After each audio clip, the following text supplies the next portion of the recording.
Recently, How the World Works added a playlist entitled My Annihilation of Thunderfoot. The cute irony being that the last video in the series, that's 1/4 of the entire videos, he had nothing to do with at all. Someone else made it. He has since retitled it, The Video That Thunderfoot Does Not Want You to See. Here's a word for you to get acquainted with How the World Works. Plagiarism. I have several issues with the video. There is, of course, the amusing irony that How the World Works plagiarized video about the invalidity of what he cites as my ad hominem attacks would be ad hominem attacks by his own definition. You're half a step away from calling him Four Eyes or telling him that your dad can beat up his dad. But more than that, when in the very clip that he shows to compare my video to How the World Works, there is a clock in the corner of my video giving people an idea about the rhetoric density. He then compares this to about 15 seconds cut out of two 10-minute videos in which he finds a comparable number of derogatory terms. Many would see this form of cherry-picking as intentionally misleading, as it cuts out 99% of the video and context from which it's clear why I reach the level of disdain that I have for How the World Works. Allow me to make this clear. An ad hominem attack as a logical fallacy is when it is used as a substitute for an argument. Invariably the terms that I use are derived from or are a consequence of presented arguments.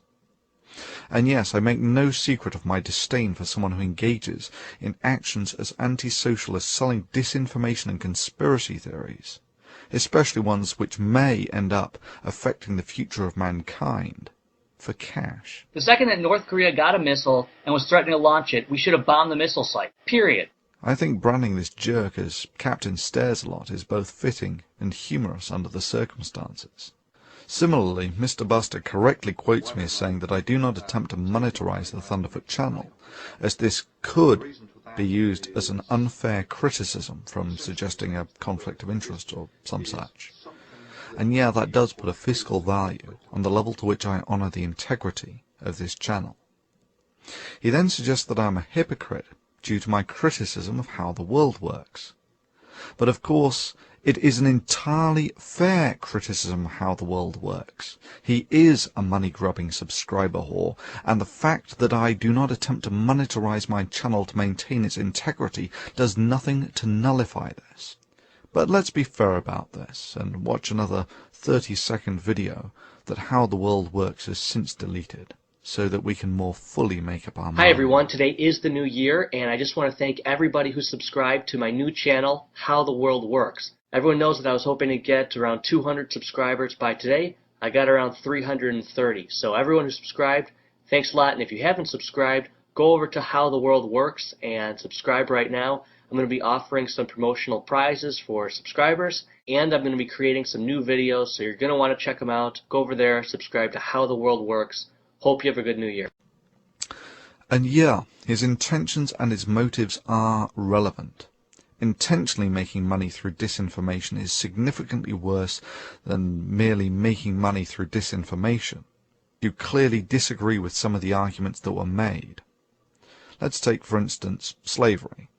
His relation of capitalism to slavery was not only a display of his gross misunderstanding of capitalist fundamental roots, but an abject attempt to pull on the heartstrings of his viewers, despite a completely irrational and non sequitur argument. With respect to slavery, I say that no, by historical observation, slavery can function perfectly happy within society if the society permits it, and it has done so for several thousand years. And yes, the American slave trade demonstrates explicitly that capitalism has no issues about slavery. To say that I misrepresented or misquoted anything here is simply a denial of reality and history. Similarly, claiming this is merely an appeal to emotion is just not true. Its effects are directly relevant today. A brief history of the United States. About 250 years ago, the country was founded with a Declaration of Independence, after which, for about 100 years, slavery and the slave trade were acceptable and profitable in the United States. And yes, profitability is the only metric of success in capitalism. And yes, there are exceptionally brutal elements to this. Look at the practice of slave breaking. For obvious reasons, slavery was financially more expedient for menial work than employing free men. About 150 years ago there was the Civil War, when it was decided that slavery was really not terribly ethical. And yeah, that's right, people fought a war primarily over this. Then 50 years ago there was the Civil Rights Movement, which finally got equal rights for blacks. And even today, the socio-economic scars of this history are graphically visible in the United States. And I speak with the experience of one who has seen more of it than most. You can still walk in many areas of America from a white neighborhood to a black neighborhood and watch the quality of housing drop and the number of people on the streets increase as their wealth decreases. It's visually conspicuous. The only way you can not see it is denial.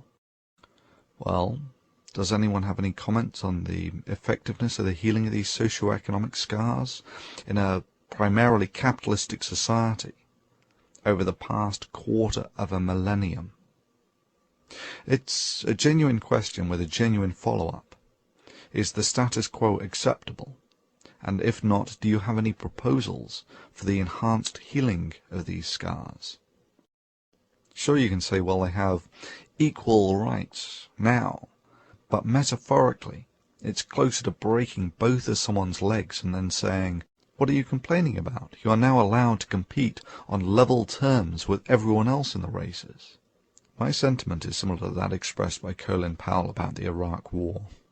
It's Pottery Barn rules. You break it, you own it.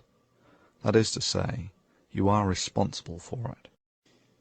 Irrespective, to a degree, the argument of the balance between socialism and capitalism is largely superseded by a factor that is more dominant than either of these: knowledge. Knowledge and society are the future. Indeed, the interplay between knowledge, society, and the advancement of civilization was next on the cutting board before I got distracted by Captain Stairs-a-Lot. Thankfully, How the World Works has effectively scurried away with his tail between his legs, in rather a timely fashion, I may add, as I have real-world commitments for the best part of the next 3 weeks or so, and really can't do anything anyway. But after that, say anything demonstrably stupid, and your ass is toast.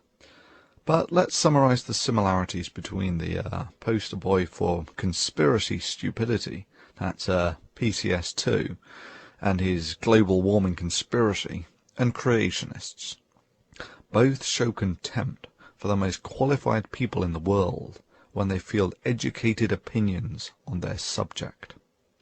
Both are happy to quote mine in order to misrepresent and mischaracterize what they perceive as their opposition. Both think that the science that built the civilization they live in and are utterly dependent upon is made up of some evil conspiracy out to get them. Both have no issues with plagiarism. Ad hominem attacks, of course, and here you will notice that the attack on the person is a substitute for the argument. Answer: you work for the United Nations and you're a leftist. And if you want to hear the word from another leftist and viral Marxist, just listen to James Hansen from NASA. He's back at it again, even though his old boss said he should have been fired. James Hansen claims that the democratic process is not working to fight global warming. Hey James, the reason why the democratic process is not working to fight global warming is because the majority of people are realizing that you and Al Gore are charlatans. Both demonstrate their lack of character and moral fiber, in that YouTube gives them the ability to censor comments, and both zealously engage in the activity. And of course both, when all other options have been exhausted, simply tip the board over and declare victory. So experts, now that I went through every one of your arguments and completely annihilated them... Regrettably, How the World Works. Sorry. PCS2. That's not how the world works. Annihilating someone's argument is not a criterion that is simply achieved by declaring it. Indeed, the mere fact that you need to make such a statement seems to suggest that you do not think that this is self-evident from your argument. In that respect, it's more like Fox News claiming to be fair and balanced. Allow me to summarize PCS2. Braying about how smart you think you are does little to add to your credibility when you are categorically wrong on multiple elementary levels, especially when you further compound your errors by further attempting to justify your ignorance by a variety of deeply unconvincing excuses, and then finally claim that factual veracity is not important as it's only YouTube and who the heck cares, and then ultimately, when all other possible options have been explored, you correct your mistake. To summarize the summary, the knowledge of mankind has guardians to stop antisocial vermin such as yourself from pissing in the fountain of knowledge. To summarize the summary of the summary, keep polluting science, swine. Your bit jars is mine, sunshine.